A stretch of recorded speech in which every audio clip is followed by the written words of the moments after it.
The smell of roasted turkey and pumpkin pie filled the house, warming the air with holiday comfort. The fireplace crackled softly in the background as my mother fussed with the table settings. Thanksgiving had always been a time of family, food, and forced conversations, but this year, I'd hoped it would be different. It wasn't. As usual, my sister Julia arrived fashionably late, her designer handbag swinging like a badge of superiority. She kissed Mom on the cheek, ignored Dad's outstretched arms, and tossed a condescending glance my way. "You're still driving that old Subaru?" she asked with a smirk. "Yeah. Gets me from point A to B," I said, reaching for a bowl of cranberry sauce. She rolled her eyes. "You're 38, David. Maybe it's time you upgraded your life." I smiled politely, saying nothing. No one in my family knew that I had quietly sold my startup 6 months ago.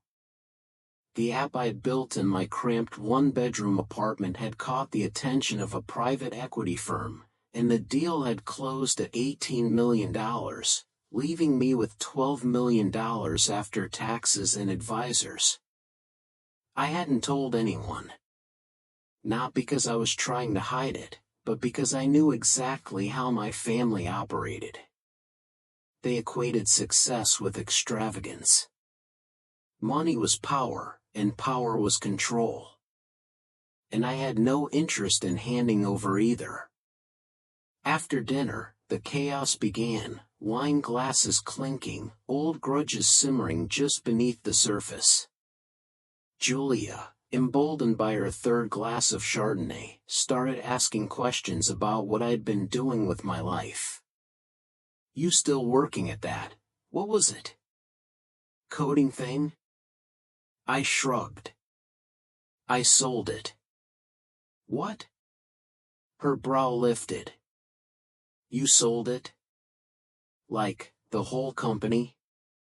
"Yeah. A few months back." "How much?" she asked sharply. The room quieted. I looked around the table. My mother froze mid-bite. My father leaned forward slightly. Even my cousin Josh, who usually spent the holidays in a haze of weed and mashed potatoes, perked up. "I don't want to make a thing out of it," I said. "Let's just enjoy dinner." Julia's voice sharpened. "David. How much did you make?" I sighed. $12 million. A hush fell. It felt like the oxygen had been sucked from the room. "You made $12 million?" she asked again, louder this time. I did. Her expression shifted from shock to something darker, envy, maybe, or anger. "You've been sitting on that while we're struggling? While Mom's worried about refinancing? While I'm trying to pay off my student loans from med school?" I stared at her. "I didn't know Mom was refinancing. And you drive a BMW." She shot up from her chair. "You've always been the quiet one. The good little brother. But this is selfish." "Julia," my mom said, trying to calm her down. "No, Mom. He should give some of that money to me. I deserve it more. I've worked twice as hard as him and I've always been there for this family." I stood slowly. "You think you deserve my money because you exist?" "No," she snapped. "Because you wouldn't even have had the chance to start your company without this family supporting you.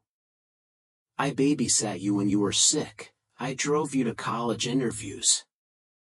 I helped you. And I appreciated that," I said. "But appreciation isn't a blank check." Julia turned to the rest of the table. "Well, Are you all just going to let him hoard that money while the rest of us scrape by? The room went still again. Then my father cleared his throat. She has a point, David. And just like that, I realized this dinner was never going to be just about turkey and stuffing. After dinner, the storm that had started over cranberry sauce and confessions fully erupted. The kitchen became a war zone of hushed arguments, pointed fingers, and thinly veiled accusations. I had gone outside for some air, trying to regroup, but when I came back in, the atmosphere was colder than the November wind. Julia sat in the living room with her arms folded, her glare locked on me like a hawk watching prey. My mother was crying softly, while Dad stood by the fireplace, trying to appear calm but looking like he was calculating something in his head. Probably numbers. My numbers. David, Dad said in a tone that was far too composed, come sit for a minute.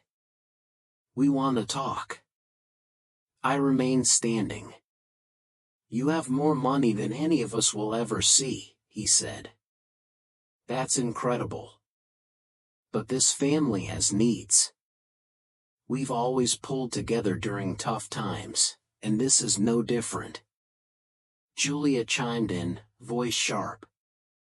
I'm drowning in med school debt, David. Over $300,000. And I just started my residency, which pays almost nothing. You can't seriously expect me to struggle while you sit on a pile of cash. I worked for that money, I said. I built something from scratch. I didn't win the lottery. I sacrificed relationships, my health, my weekends, for years. You didn't do it alone, she snapped. You used Dad's garage. You borrowed Mom's car. You stayed in our family home when you were broke. Temporarily. And I never took a dollar I didn't pay back. Julia waved that away. That's irrelevant. Morally, you owe us. I deserve a portion of that money because I helped you. We all did. Mom finally spoke through her tears. David, honey, I know you don't like to talk about money, but your sister's right. We thought you'd be the one to give back once you made it. I'm not saying give everything away, but help your family. Dad nodded. Even a few million could change all our lives. It's not just about Julia. Your mother and I are nearing retirement. Your cousin Josh is trying to start a small business. We could use a boost. I stared at them, dumbfounded. So this isn't just Julia demanding a cut. You all think I should redistribute my money to the family? My aunt, who'd remained silent through most of dinner, finally joined in. That's what family does, David. We help each other. And what about personal responsibility? What about boundaries? I asked. I didn't ask any of you to sacrifice for me. You all offered help freely. Now you're using that goodwill like it was a loan I never agreed to. Julia stood up, furious. You're selfish. You're a cold, greedy little man, and the only reason you're rich is luck. I took a deep breath. No. The only reason I'm rich is because I knew how to build something, and I didn't give up even when no one believed in it. A silence settled in the room again, but it wasn't peaceful, it was judgmental, toxic, heavy with the weight of long-held resentment. Dad looked away. Mom wiped her eyes.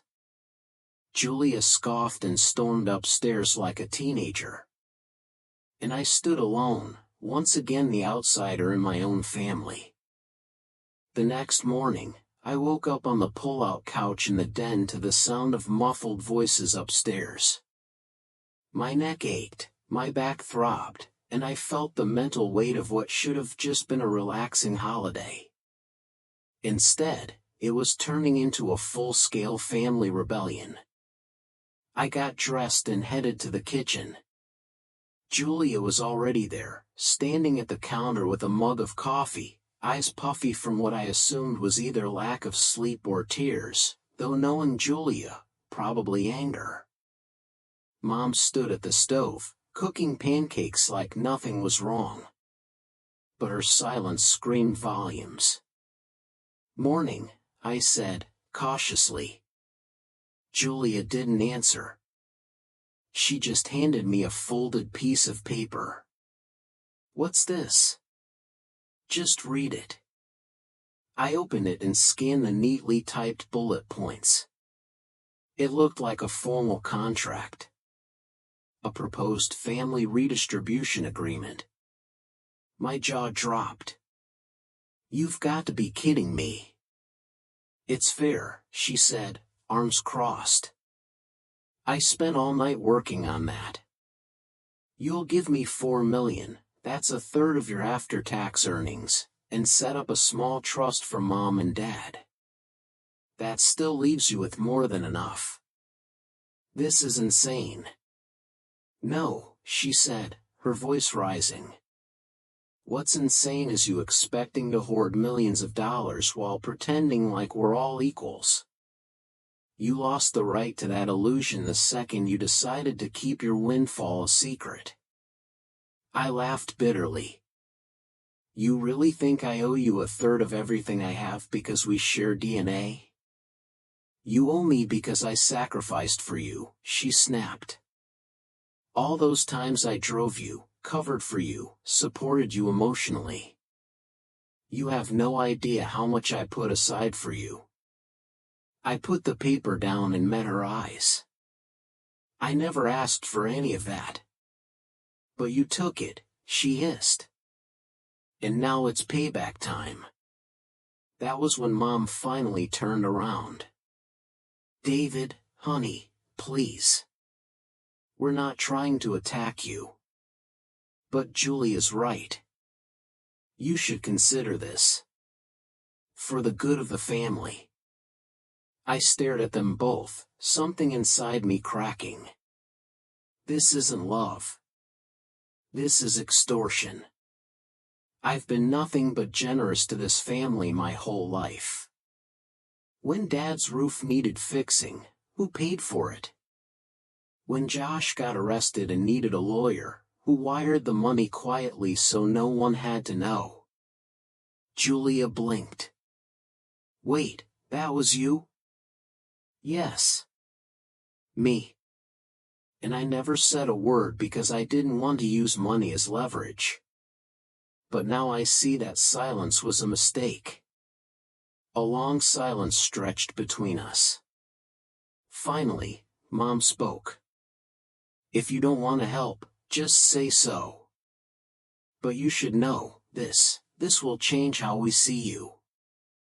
How we include you." I felt cold. "Are you threatening to cut me off if I don't pay up?" "No," Julia said with a cold smile.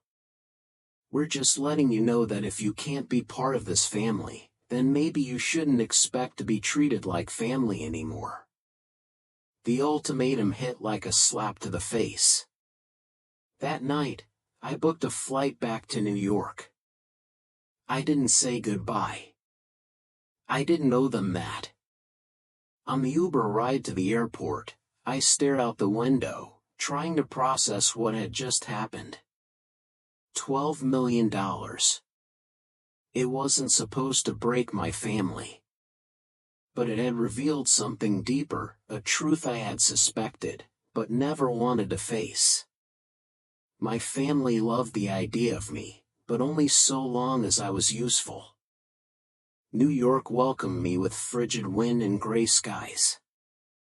Normally, the rush of the city calmed me, the clatter of subway trains, the distant sirens, the silent acknowledgement of strangers that everyone was simply trying to survive.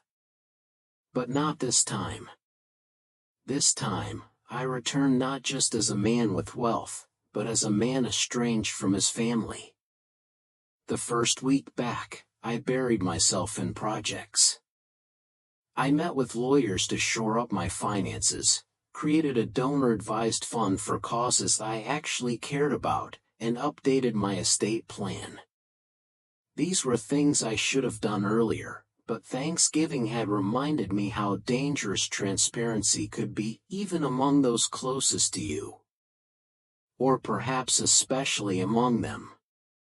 Julia hadn't called, and I hadn't expected her to. But what I didn't expect was the social media smear campaign that followed. A week after I returned, I woke up to find Facebook notifications piling in. A mutual friend had tagged me in a long post Julia had written. It wasn't subtle. Sometimes, the people who owe you the most become the greediest. After you raise them, protect them, and love them, they turn into dragons, hoarding treasure and scorning the family that built them. Some people are millionaires, but spiritually bankrupt. The comments flooded in sympathy, outrage, curiosity. People took sides. Some guessed it was me, some already knew. A few of my extended cousins even messaged me, asking what happened. The betrayal stung. Not because she'd said those things, but because she knew her words would hurt me, and she didn't care. Her pride mattered more than our bond. Then came the emails from Mom. David, you've always been a good son. But your silence has made things worse. Your sister's heartbroken. She feels abandoned. So do I. Can we please talk? And then another, a few days later. Your father doesn't want to say it, but he's hurt too. We just wanted to be part of your journey. Not be shut out. You think we only care about your money, but it was never just that. I didn't respond. Not right away. Instead, I thought about what my therapist once said, you're allowed to mourn the family you wish you had. And I did. I mourned the idea of a family that supported unconditionally. I grieved the fantasy that love didn't come with strings. I sat with the realization that even blood could turn transactional. And still, part of me wanted to fix it. To try again. So I wrote Julia a letter, not an email, a real letter. No accusations, no defense. Just honesty. Julia, I love you. But love doesn't mean entitlement. You saw my success and believed you had a claim on it. But wealth earned isn't wealth owed. You chose to see me as a bank, not a brother. I can't let that define our relationship. If we're to rebuild anything, it must start with respect.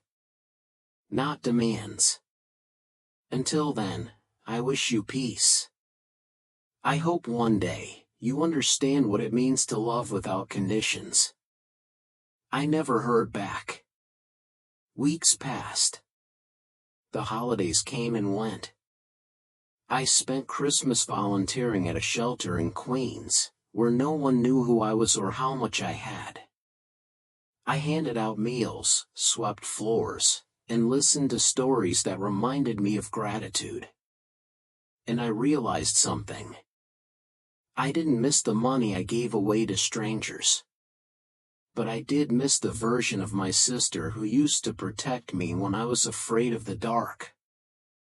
A year passed. 12 months of quiet estrangement. No phone calls from Julia. No birthday texts. No surprise visits from Mom or Dad. Just silence, The kind that initially stings, then becomes familiar. Comfortable, even. But as the leaves began to change again, and November crept in with its usual bittersweet chill, I felt something stir. Maybe it was nostalgia. Maybe it was hope. Or maybe, deep down, despite everything, I still wanted a sliver of reconciliation. So, I decided to host my own Thanksgiving. Not the lavish, performative dinner of our childhood. Not a show of status or family hierarchy. Just a simple gathering. I invited friends, the ones who stood by me when I was broke, when my startup was hanging on by threads, when I was too anxious to leave my apartment. People who knew me without needing anything from me. I rented a cozy brownstone in Brooklyn with a big kitchen and long wooden table. I cooked most of the meal myself, roasted chicken instead of turkey, garlic mashed potatoes, honey-glazed carrots, and my infamous bourbon pecan pie. The scent of herbs and cinnamon filled the space like warmth itself. We laughed. We played old soul records. One friend gave a toast that made everyone cry. And for the first time in a long time, I felt whole. Later that night, as I was clearing dishes, my phone buzzed. A message. From Julia. Happy Thanksgiving. I hope you're well. I got your letter. I'm sorry I didn't respond sooner. I wasn't ready to read it with the heart it deserved. I froze. Stared at the screen like it might vanish. You were right. I let jealousy get the better of me. It wasn't really about the money. It was about feeling like you left us behind, like you became someone we couldn't reach anymore. That doesn't excuse what I did. But I want you to know. I miss you. I sat down, overwhelmed. Not because she had apologized, but because she had finally seen me. My fingers hovered over the keyboard, trembling slightly. Thank you. That means more than you know. I'm hosting Thanksgiving in Brooklyn tonight. Nothing fancy. Just friends. But next year, maybe we could try again? 3 dots appeared. Then stopped. Then reappeared. I'd like that. Epilogue. Thanksgiving didn't become perfect overnight. Julia and I took small steps. A phone call here. A coffee meetup there. We didn't talk about money. We talked about childhood, old movies, dumb inside jokes that still made us laugh. And eventually, the walls started to come down. I never gave her $4 million. I didn't need to. What she really wanted, what we all want, was acknowledgement. Connection. Proof that success doesn't erase shared history. This year, our family is coming to Brooklyn. We're cooking together. We're still learning how to listen. How to not assume. How to ask instead of demand. And most importantly, we're learning that love without expectation is the rarest, richest kind of wealth. One that no amount of millions can ever buy.